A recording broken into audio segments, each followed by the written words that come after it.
morning, everyone. It's Robert from On My Turntable. Hope you're having a great morning this morning. It is Thursday morning. It's a coffee kind of morning. Sun's shining out there. No snow. I do have to work later on today, unfortunately. 2 or 3 weeks ago now, gosh, time flies. Picked up some albums from a good friend of mine, Randy. And I've purchased albums from him before, and included in that were a few of one of my all-time favorite bands. So I thought I'd show the discography that I have of this band, and have a look at Jethro Tull. I know I've shown a fair amount of their albums before, but I'll just go through what I have, and it's a still growing collection, but again, I've got a good chunk and probably their most important albums that they put out. So these guys have been around since '67. Hard to believe. Hard to believe. Formed in Blackpool, England. Initially, their very first album was so bluesy. So they were a blues band, jazz funk band. Then they slowly turned into a harder rock and folk combination band, and then eventually into that progressive sound that we know and love. So many players over the years included in this band, but the mainstays have been Ian Anderson from the beginning, and Martin Barre from the second album. Ian Anderson, of course, the brilliant vocalist, flautist, guitarist, singer-songwriter, remarkable. Martin Barre, highly underrated guitarist, have been with him again from their second album. And I've counted, when I went through the list of players, it showed about 30 players that have been with this band, come and gone. But I also saw a cool name that was involved. Tony Iommi from Black Sabbath. In '68, before pre-Sabbath, the band Earth included Tony Iommi, Geezer Butler, Bill Ward, and Ozzy. So that was pre-Sabbath.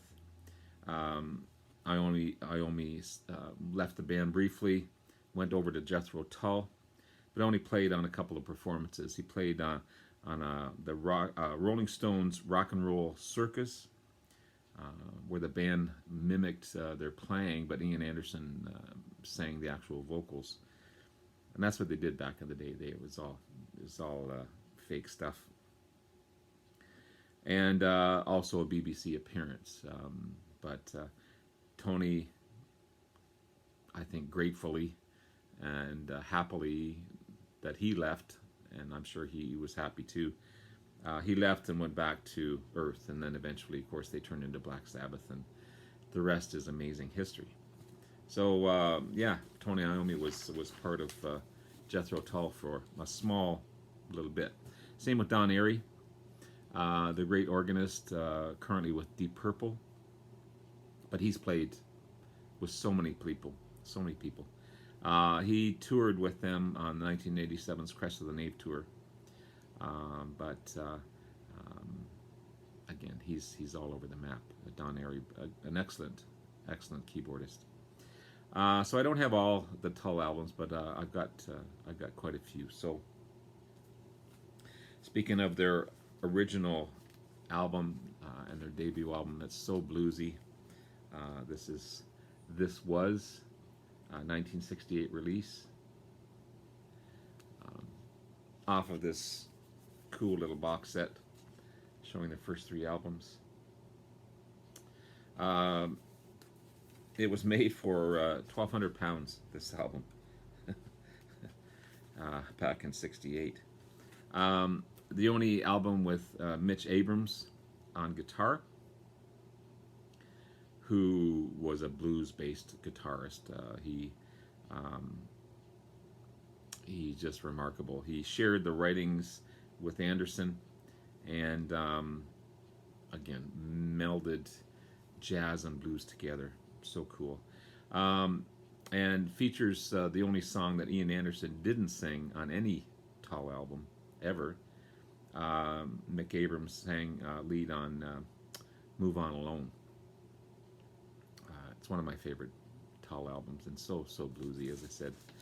Um, and then 1969's Stand Up. I have it on vinyl. I love that cover. And I also have it on CD because it was part of the box set. So I've got 2 copies of that one. Mick Abrams and Ian Anderson didn't see eye to eye. Abrams wanted to continue the blues path. Anderson wanted to experiment and go into a different path. So Abrams left, and Martin Barre entered, and it was a great change for the band. I think the change the band needed to continue their success, even though I love the early blues stuff. But Martin Barre, just a brilliant guitarist. So good. Again, so it was the first album where Ian Anderson took control over the whole writing, music structure, the whole bit. Their third album, Benefit, again off that little box set. Another great album. Benefit, third album released in 1970. First to feature keyboardist John Evans, and the last to include bassist Glenn Cornick, who was fired by the band. He stopped showing up, basically. He was always late. Pardon me. It's a darker album than Stand Up, because they were frustrated at the time with the music industry, and also they had a long U.S. tour, so they were exhausted when they put this Benefit album together. But it's still a great album. It's so good. One of my all-time favorites, not only with Jethro Tull, but in all of my discography. It's truly a masterpiece, in my opinion. This is Aqualung. So good. I can't believe that this is their 4th album. You would think it would be later in their discography, but it's their 4th album. So just how strong they were right from the get-go, and how they blended and gelled into this amazing concept album. It really is a concept album. 1971's album, 4th album by the band, concept album over the themes of religion and God. Huge success for the band, and it kind of put them on the top. It was their road to success, this album. It's just remarkable. And then Thick as a Brick, 1972 release. This is actually this is the original. I do have another copy of this where it's just the gatefold, but this is actually a newspaper, and it folds out like a newspaper. There's crosswords, there's sports listings, there's, you know, I haven't taken the time to sit down and read this, but an amazing release. This is another concept album, really a parody over concept albums. It makes fun of concept albums, which is kind of ironic because you know, Aqualung's a concept album. A couple of their albums are concept albums. But 1972, Thick as a Brick.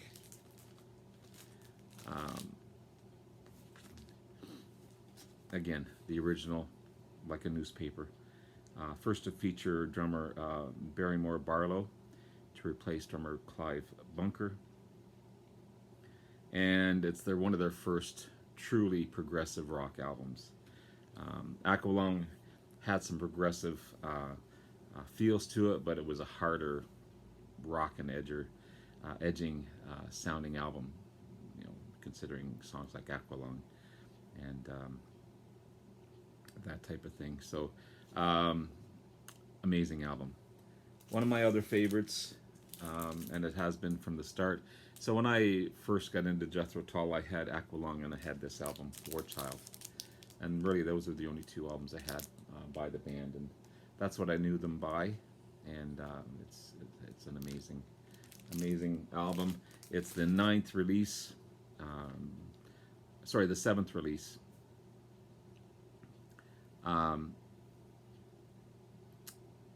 Yeah, the seventh. Yes, seventh album, released in '74. It took a year and a half after the Passion Play, which I don't have. That's why I'm getting confused here. So I'm missing the Passion Play. That was released in '73. I don't have that album yet. War Child released a year and a half after the Passion Play, and of course the big hit Bungle in the Jungle, which you still hear on classic rock radio. One of my all-time favorite albums, along with Aqualung. Then we have 1975's Minstrel in the Gallery. I love that cover. I just love it. As I'm knocking my camera all over the place. Eighth album by the band. This is return to more of a rock, electric, and acoustic mix guitar sound, going back to like Benefit or Aqualung, where War Child is a great album. Minstrel is a return to the harder edged album. I don't have Too Old to Rock and Roll, Too Young to Die, released in 1976, the ninth album. But I do have the 10th album, both in vinyl and CD. So it's Songs from the Wood, and again, I love that cover. So I have it in again another great little box set here. Of course, they're not in order. Here we go. So it's the 10th album by the band. A lot of pagan themes in this one. Folklore, countryside living. It's a change from their electric style to more folk rock with heavy riffs. And it's the first in a trilogy with that same type of theme. So the second album in that trilogy is Heavy Horses, the 11th album, 1978 release.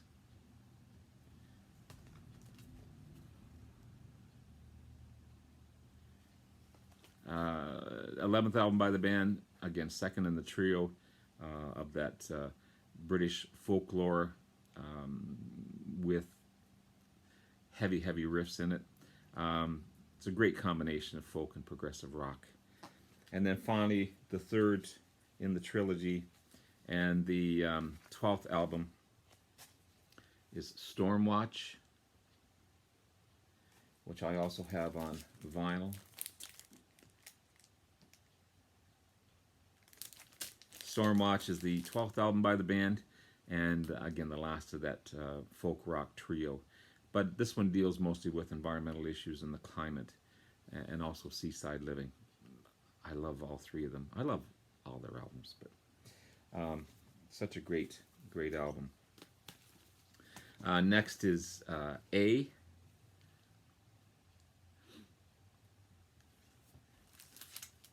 And again on vinyl. So A is 13th album by the band, released in 1980. Initially, this was supposed to be an Ian Anderson solo album,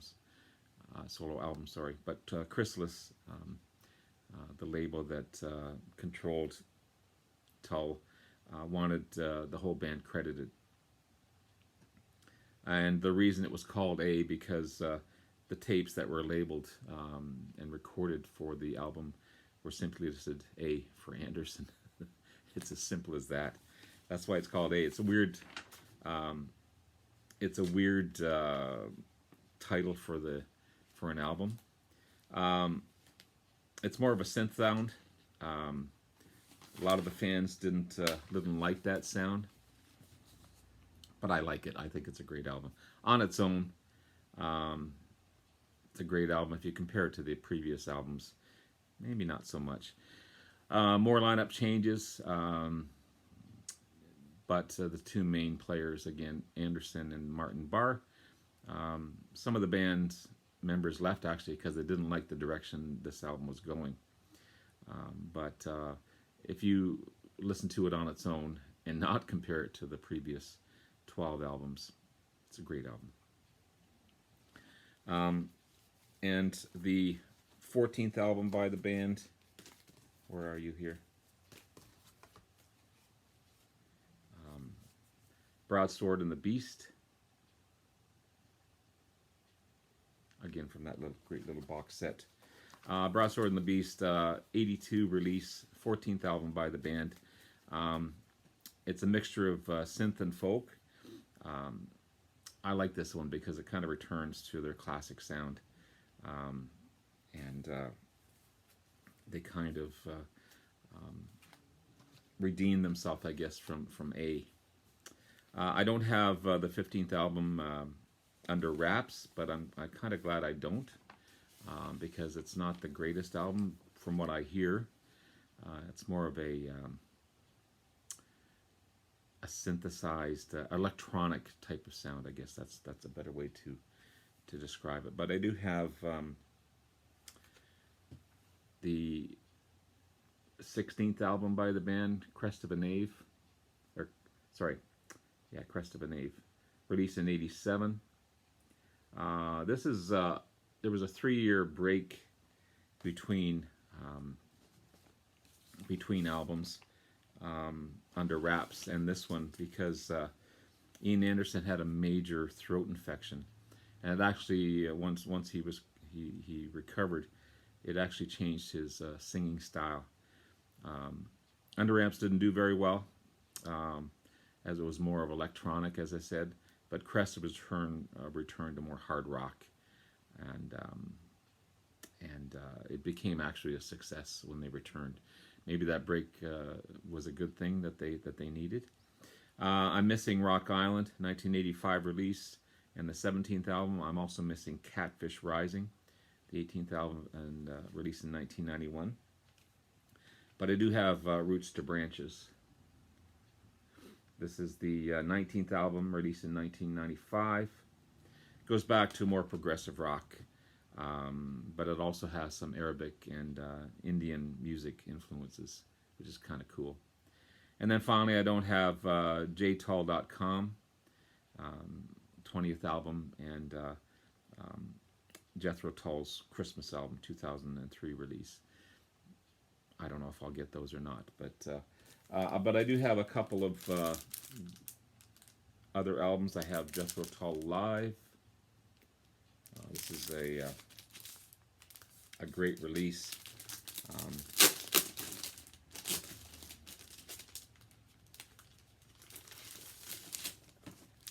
This has No Lullaby, Sweet Dreams, Skating Away on the Thin Ice of the New Day. Some great stuff. Thick as a Brick is on here as well. Too Young to Die, Mister in the Gallery, Cross-Eyed Mary, one of my favorites. Aqualung's on here as well. Locomotive Breath. Yeah, awesome stuff. And a compilation album, Living in the Past, Greatest Hits theme, and finally 20 Years of Jethro Tull. another compilation album. Specially compiled 21-track collection featuring rare recordings, unreleased masters, and essential Tull. So there you have it. There's my look at Jethro Tull. As I said, I'm missing a few, but I got a good chunk of their discography, and a great band. If you don't know Jethro Tull, definitely check them out. I mean, you may know their hits, but there's so many great deep tracks. Yeah, it's remarkable. I may be off of this for a couple of days, as Saturday is the burial of my father, so I'm going to take a couple of days, I think, as a break. So you may not see me over the weekend. I'll miss you guys. Love you all your comments and your yeah, just your support. Thank you so much, guys. Love you all. We'll talk to you later. Take care.